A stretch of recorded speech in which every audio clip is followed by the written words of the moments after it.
Yeah, I mean, I would say create videos worth watching. I mean, whenever you watch a Mr. Beast interview, for example, and everybody's like, what's the secret to your success? He's just like, put time and effort into creating a great video and have a clickable title and thumbnail, and just don't waste people's time. He just goes right into it. You gotta just press record. Today, we're talking all about his best YouTube tips and really a new project that he's launched in the Pokemon niche. And he kind of fell in love with Pokemon during the pandemic, and as a family man, as a father, it's turned into something amazing. He's been getting featured in the news. The channel's been growing like crazy. He's using YouTube Shorts and all kinds of different things, and he's gonna spill all the tea to help us get views, subscribers, and some of the lessons that he's been learning. But Pat, how's it going? Welcome back to the podcast. Yeah, it's great to see you in person. Yeah, it's great. After so long, and you just crushed a talk here at Social Media Marketing World.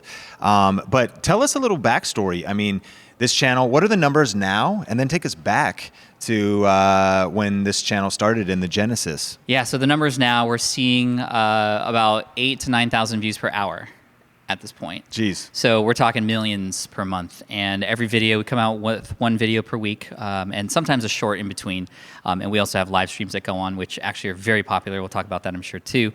But revenue-wise, just on ads, we cracked 5 figures. Jeez. And it's been 14 months. Wow. And it's just going up. It's just insane. And so 14 months since the start of the channel.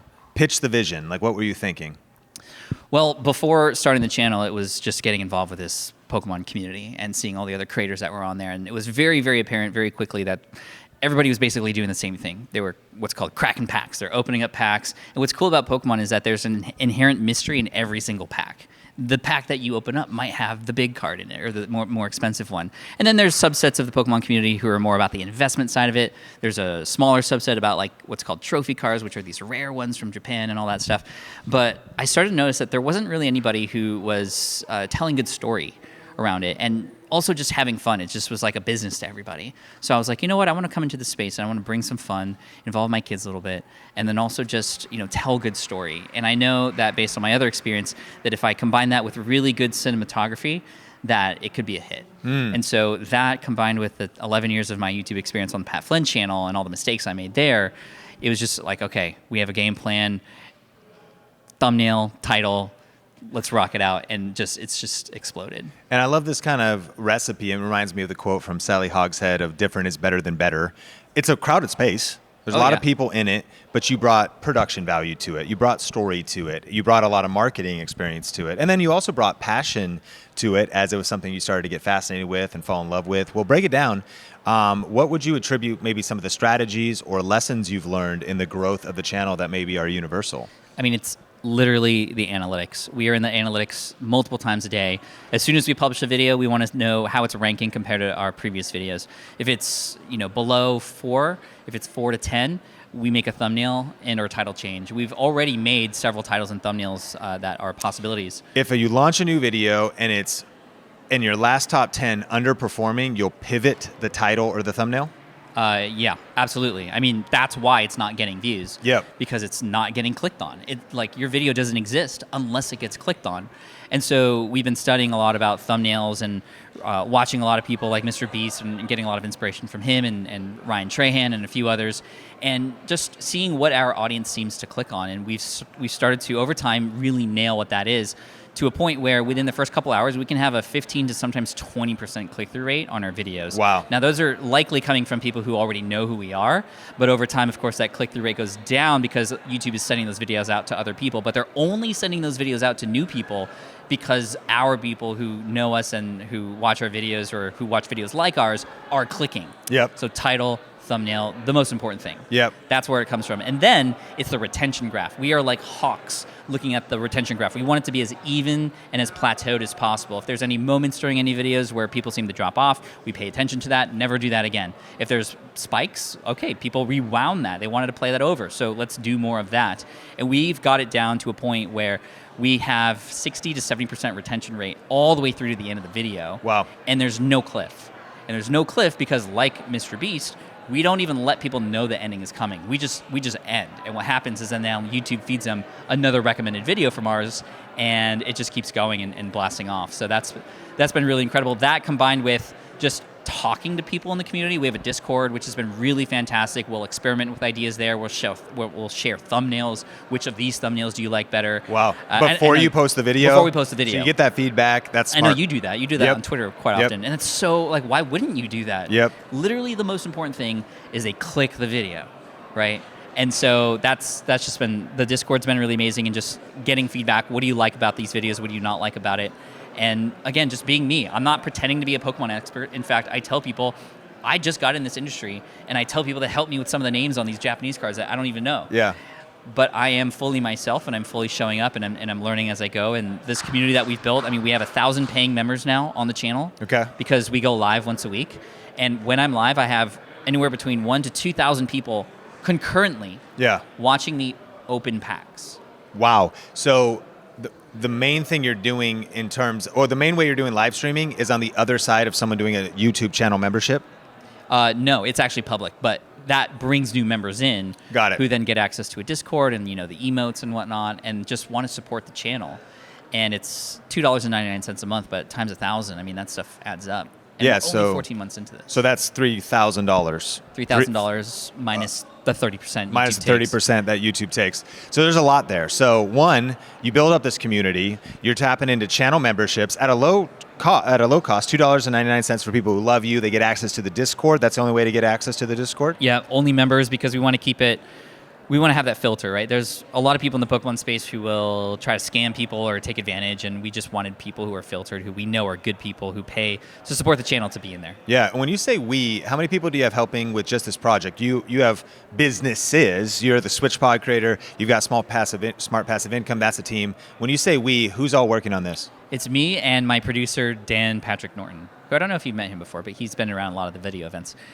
He's also a Pokemon fan, and he has one other editor under him who often works on our projects, and that's it. Yeah.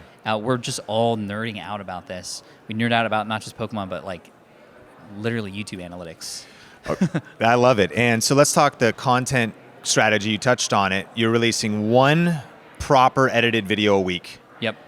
And then you're also going live once a week. Correct. And you're opening packs during that. Opening packs, giving some stuff away to members also. Yeah. But then the whole time people can sign up to become a member to potentially win that thing. Yeah. And it snowballs. Like every time it's getting bigger and bigger. And then one short a week, or whenever you can get around to shorts? Honestly, we did one short a week for a while, but then we stopped. Yeah. And we stopped because shorts is very finicky. For a while, it was just exploding. We have a couple shorts that are over 5, one over 10 million. Yeah. But we also found out that it was getting exposure to people who weren't necessarily fans of the channel or going to be fans of the channel. We have a very popular video about a base set Pokemon Charizard, and it got out there, and like we started getting comments from like people that obviously were not Pokemon fans, who were like, why would adults pay for this stuff? And we're like, okay, well, Sure. Shorts isn't really reaching like the masses, or it is reaching the masses, which is not exactly who we want to reach. We want to reach other people who are watching YouTube videos about the space. Yeah. And so most of our traffic, in fact, is coming from browse and suggested, which is exactly what we want. Search plays no role. We don't have any keyword research. We don't do any sort of title to keyword research matching. It's just, what is a clickable title and thumbnail? Let's go make that video. Yep. Like, we don't come up with the video idea first. We come up with the title and thumbnail, and then go make that video. And then the YouTube algorithm is finding, because they also understand their viewers, so they seem to be finding the right viewers for your channel. Yes, and we can see it in the data too. You see huge surges where people are being fed the video, they're clicking on it, and then it kind of trickles down. And YouTube, we see there are still the same amount of impressions. It's them shooting the video out to other people to see if that, audience type would want to come. Sometimes they do, sometimes they don't. But YouTube is so helpful to us because we're trying to help YouTube out as much as possible. We keep people on the platform as long as possible. We're also doing something cool with like a series of videos. We have different kinds of videos. Like I did a video called I bought weird Pokemon cards on Etsy, and it exploded. So of course we created a second version of that. I'm working on the third one now, and every one has like 300 to 400,000 views within a month. And it's just so fun because I'll pay like $500 for stuff on Etsy. Yeah. But then the ad revenue after a couple of weeks already pays for that. Yeah. And then people are like, this is fun. It's different than everybody else who's opening packs. I'm buying weird things. Yeah. And just making a story about it. And if you watch our videos, you'll notice that they're very quick. Like within the first 10 seconds, you'll see 10, 20 cuts, zoom in, zoom outs, B-roll, text, other things. Sadly, we're kind of in that point now where if you want to attract attention, especially for a more entertainment-based channel, Yeah. you have to do it that way. I mean, we got inspiration from Ryan Trahan for a lot of that stuff, but it's a lot, but it's kind of necessary at this point. And break that down, because Ryan Trahan is a great creator to check out for a particular style of video. He's getting insane views. But you recently had a video that got written about in the news. Tell us that story a little bit, and what were some of the transferable elements of the video that maybe even a newer creator could power up their next video with, even if it was just a few things. Yeah, so the story behind this video is I found that there was this little shady thing going on with Walmart and cards that were being sold on their website.